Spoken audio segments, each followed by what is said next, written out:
सभी को मेरा नमस्कार। मैं मनोज कुमार। भाइयों, आज जैसा कि सबने देखा है, बंगाल में ममता बनर्जी हार गई है और बीजेपी जीत गई है।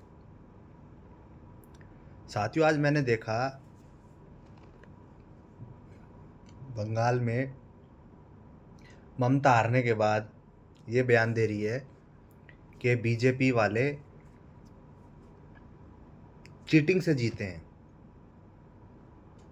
मीन्स धोखाधड़ी से जीते हैं। साथियों, मैं ये कहना चाहूँगा भारत की तमाम स्टेट की पार्टियों से जो अगेंस्ट बीजेपी लड़ती हैं, भाई कोई बीमारी है चुनाव लड़ना आपको? कोई ज़बरदस्ती है चुनाव लड़के हारना है आपको? जब आप हारते हो तो ये बोल देते हो ईवीएम हैक कर लिया, जब आप जीतते हो जब क्यों नहीं बोलते भाई ईवीएम हैक हो गया? अरे हराम खोरो, इससे बढ़िया तुम चुनाव ही मत लड़ो ना। अगर तुम्हें ईवीएम पे इतना ही डाउट है तो मत लड़ो चुनाव, एज इट इज रहने दो। ज़्यादा से ज़्यादा क्या होगा, उस राज्य में राष्ट्रपति शासन ही तो लागू होगा। कम से कम जिस तरीके से तुम लोग हारते हो, अपनी इज्जत उतरवाते हो, वो तो नहीं उतरेगी। चुनाव भी लड़ना है, जीत गए तो वेल एंड गुड है, हार गए तो ईवीएम को दोष देना है। अपनी एस्तेसी कराने के लिए लड़ते हो भाई, चुनाव मत लड़ा करो। कोई जबरदस्ती है क्या? कोई जबरदस्ती है क्या? ये लड़ना ही है। जीतोगे तो ठीक रहोगे, हारते ही तुम लोग या लग जाते हो फालतू की बकवासबाजी हवाबाजी में। इससे फ़ायदा क्या भाई? कोई फ़ायदा नहीं है। दिल्ली में भी यही हुआ, केजरीवाल की सरकार नहीं आई, ईवीएम हैक कर ली, फलाना कर लिया, ढिमकाना कर लिया। अरे कोई क्या के मर रहा है क्या तुम्हारे को? चुनाव लड़ो मत लड़ो। क्यों लड़ रहे हो भाई? कोई ठाट है कि जबरदस्ती है? दिल्ली में केजरीवाल की 2 बार सरकार भी तो बनी थी, जब ईवीएम हैक नहीं थी क्या? 10-15 साल से ममता बनर्जी भी थी सत्ता में, जब ईवीएम हैक नहीं थी क्या? या हार तो जब भी हो जाती है। ये बेवकूफ़ बनाना छोड़ दो भाई। सत्ता के लोभी हो तुम लोग, तुम्हारे जूते बढ़िया लगते हैं और सही लगते कि तुम इसी हरकत के लायक हो भाई। हम तो जब माने, अगर तुम्हें ऐसा लग रहा है ना कि ईवीएम हैक हो चुकी है, चुनाव ही मत लड़ो भाई। ज़्यादा से ज़्यादा क्या होगा, तुम्हारे राज्य में राष्ट्रपति शासन ही तो लग जाएगा। बैलेट पेपर से करा लो, ज्ञापन सौंप दो कि हमें नहीं लड़ना भाई ईवीएम से चुनाव।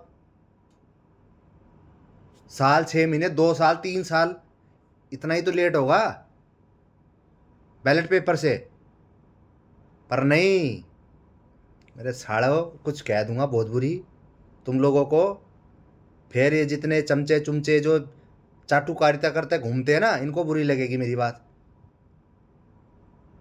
कि प्रधान जी क्या बोल रहे हैं। और इनको ये नहीं पता, प्रधान जी सटीक बात बोलते हैं, स्ट्रेट फॉरवर्ड बोलते हैं, गंदी बोलते हैं लेकिन सीधी बोलेंगे, क्योंकि भाई हम किसी के नौकर तो है ना। अब वो बंगाली में बोलने लग रही थी न्यूज़ में, ऐसा कला वाला वाला ब्रेक के क्या कह रही थी भाई, हमारा तो समझ आई नहीं। पर इतना हमें पता, वो यूं कह रही थी कि ईवीएम की मशीनों में गड़बड़ कर दी, फलाने में गड़बड़ कर दी, ढिमकाने में गड़बड़। तू ऐसी तैसी चुनाव लड़ रही थी, मत लड़ती। 2-3 साल तेरे राज्य में ज़्यादा राष्ट्रपति शासन तो लगता, बोल देती हम नहीं लड़ेंगे ईवीएम से चुनाव, पहले बैलेट पेपर पर लाओ। ऐसी अरविंद की बात है, क्यों ना कही भाई तने? किस लिए नहीं कही? अरविंद क्यों आ रहे हो तुम दिल्ली में पता है? जो तुम्हारी टुच्ची राजनीति थी ना और घटिया राजनीति थी, उसकी वजह से तुम आ रहे हो। जिस कैंडिडेट ने तुम्हारे ने कांग्रेस या बीजेपी के नेता को हराया, तुमने टिकट काट के जिसको तुम्हारे बंदे ने हराया था उसको टिकट दे दी, तो तुम्हारे भाई जूते लगने बहुत जायज़ थे और लगने भी चाहिए, लगने भी चाहिए। सबसे बड़ा एग्जाम्पल है हमारी मटियाला विधानसभा का, जब गुलाब सिंह यादव सुमेश शौकीन को हरा के चुनाव जीता था और विधायक बना था, और तुमने क्या टुच्चापन किया? उसी गुलाब सिंह यादव की बेचारे की टिकट काट के सुमेश शौकीन का टिकट दे दी। रुपये खाने थे क्या? दल्लागिरी करने आए थे क्या सत्ता में तुमने उन्हीं लोगों को टिकट दी जिनके अगेंस्ट तुम्हारे विधायक लड़े थे, और वो जीते भी थे। तुम्हारे जूते इसलिए लगे, और लगने भी चाहिए थे भाई। तुम इसी लायक हो। तुम जब सत्ता में आए थे ना, तुमने कहा था ना तो हम कांग्रेस के साथ गठबंधन करेंगे, ना बीजेपी के साथ गठबंधन करेंगे, क्योंकि ये दोनों पार्टियां तुमको चोर लगती थी। फिर गठबंधन के अपनी स्टेज कराने के लिए करते थे तुम लोग। जब जब एमपी का चुनाव आया, अरे सुसरो हारी तो जाते, अपने खुद के कैंडिडेट खड़े करते ना। कांग्रेस के साथ क्यों गठबंधन किया भाई तुमने? तुम तो सबसे बड़े चोर हो। फिर तुम तो सबसे बड़े चोर ही हुए ना, सत्ता के लोभी हुए ना। जब इस जनता ने तुम्हारे जूते मारे हैं भाई, और तुम इसके लिए कैपेबल भी थे कि जूते तुम्हारे लगने चाहिए। क्या क्या क्या आए थे तुम दिल्ली में? कांग्रेस को चोरी बता के तो आए थे। नहीं, तुम्हें कौन जानता था भाई तुम किस खेत की मूली हो? तुम्हारा तो कोई नाम भी नहीं जानता था। लेकिन कांग्रेस की बुराई कर करके तुम लोग आए, और फिर उसी कांग्रेस की गोदी में जाके बैठ गए। जूते नहीं, तुम्हारे रैपटे लगने चाहिए थे, थप्पड़ लगने चाहिए थे तुम्हारे मुंह पे। तुम इसी लायक हो। जो सुसरा अपनी जुबान का ईमान का नहीं ना, वो किसी काम का नहीं है भाई, चाहे वो कोई भी हो। चाहे वो कांग्रेस का हो, या भाई बीजेपी का हो, या आम आदमी पार्टी का। जो अपने जुबान ईमान का नहीं है ना, वो थप्पड़ों के लायक है। तुम ये टुच्ची हरकतें कर रहे थे, इसलिए तुम मारे गए हो। अरे सुसरो क्या होते, ज्यादा हारी तो जाते तुम। हारते तो वैसे भी तुमने हारना था, कम से कम अपने कंधे पे बंदूक रख के हारते। लेकिन तुम लोगों ने क्या किया? एक बीजेपी को हराने के चक्कर में कांग्रेस जैसी चोर पार्टी की गोदी में बैठ गए, उनको गोदी में बिठा लिया। तो भाई तुम्हारे तमाचे लगने बिल्कुल जायज थे, बिल्कुल जायज थे। और मैं बहुत खुश हूं तुम्हारे तमाचे लगे, तुम्हारे तमाचे लगे। तुम क्या चाहते हो भाई आम आदमी पार्टी वालों? कि जो भी तुम्हारे नेता है, जो भी तुम्हारा नेता है, सिर्फ वो गंदी राजनीति करता रहे। जब तो वो तुम्हारा अपना है। गंदी राजनीति मतलब समझ रहे हो? मान लो राघव चड्ढा है, ठीक है भाई, वो बीजेपी में चला गया, लेकिन अगर वो पार्लियामेंट में कोई मुद्दे उठाता ना, आम जनता के लिए उठाता था। चाहे वो समोसों को लेकर, एयरपोर्ट के समोसों को लेकर, मोबाइल रिचार्ज को लेकर। अरे सबको ही तुम राजनीतिज्ञ बनाओगे क्या? सही मुद्दे उठाता था वो। आम जनता के लिए भी तो किसी को रहने दो। तुमने उसको हटा दिया, तुमने उसको हटा दिया। और अरविंद भाई साहब, आपके लिए कह रहा हूं, तुमने अपनी कम्युनिटी के बंदे को सांसद बना दिया, क्योंकि और कोई तो सांसद बनने लायक है ही नहीं।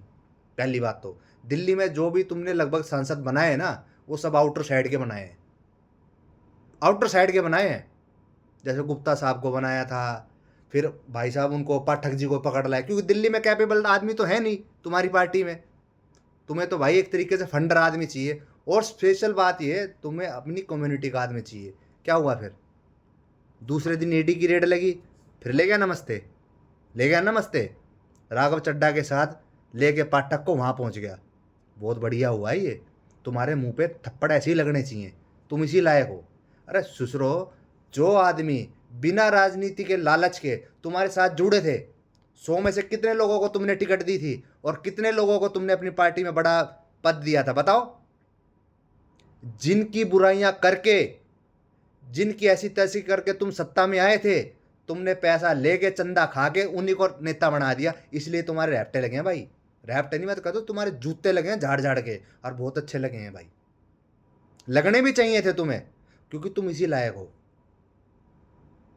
ठीक है, तुम इसी लायक हो। ये वीडियो बना रहा हूं भाई मैं, ये मत सोचना रात के टाइम में मैंने पोस्ट की है। कभी मैंने नशा कर, भाई मैं नशे को प्रमोट करते ना ही मैं नशा करता हूँ। ऐसी वीडियो कल सुबह ही बनाऊंगा, एक वीडियो फिर डालूंगा फेसबुक पे, यूट्यूब पे। पर ये जितने भी बीजेपी के अगेंस्ट अपोजिशन पार्टी ना, भाई साहब मजा आ रहा है। तुम वो दलाल आदमी हो, तुम वो घटिया टुच्चे आदमी हो कि साड़ो तुम अगर जीतोगे तो सब कुछ ठीक है, तुम हारते ईवीएम पे वोट डाल देते हो। अरे सुसरो, तुम ईवीएम से चुनाव लड़ी क्यों रहे हो? किसने बोला तुम्हें चुनाव लड़ो? मत लड़ो। अगर मान लो ममता उस स्टेट की सीएम थी, अरे चुनाव नहीं लड़ते, 2-3 साल राष्ट्रपति शासन ही तो लगता बैलेट पेपर से करने के लिए। क्यों नहीं करते तुम? क्यों नहीं उठाते आवाज कि हम नहीं लड़ेंगे भाई ईवीएम से? पर लड़ना है, चुड़ भी पूरी है, अपने दर्द भी होता है, चुड़ भी पूरी, दर्द भी होता है। कल डालूंगा भाई एक और वीडियो, क्योंकि अभी अगर मैं ज़्यादा बोलूँगा मुझे गुस्सा है, क्योंकि आज मैंने देखी कई होगी पोस्ट, ईवीएम हैक होगी। अरे मेरे मुंह तक गाड़ी छोड़ लोगे, कुछ हैक ना हुआ, सालो तुम्हारा दिमाग हैक हो रखा है। तुम सत्ता के लोभी और लालच हो, सत्ता के लोभी और लालच, लालच के साथ लालची भी हो तुम लोग। कुछ नहीं हो तुम लोग, तुम एक नंबर के फर्जी हो, ड्रामेबाज हो। और ड्रामेबाज आदमियों के साथ भाई प्रधान नहीं रहता बिल्कुल भी, चाहे वो साला कोई मेरा अपना रिश्तेदार ही क्यों ना हो भाई, मैं तो रहूंगा नहीं। अगर तुम्हें सच में जनता के लिए कुछ करना, तुम लोग ईमानदार हो, चुनाव मत लड़ो, चुनाव बिल्कुल मत लड़ो। फजीयत तो तुम्हारी वैसे भी हो रही है। अगर तुमने ईवीएम को दोष देना, तुमने हारना तो वैसे ही है। इससे बढ़िया हारो ही मत ना, चुनाव लड़ने से विड्रॉ कर दो भाई, नहीं लड़ रहे हम चुनाव।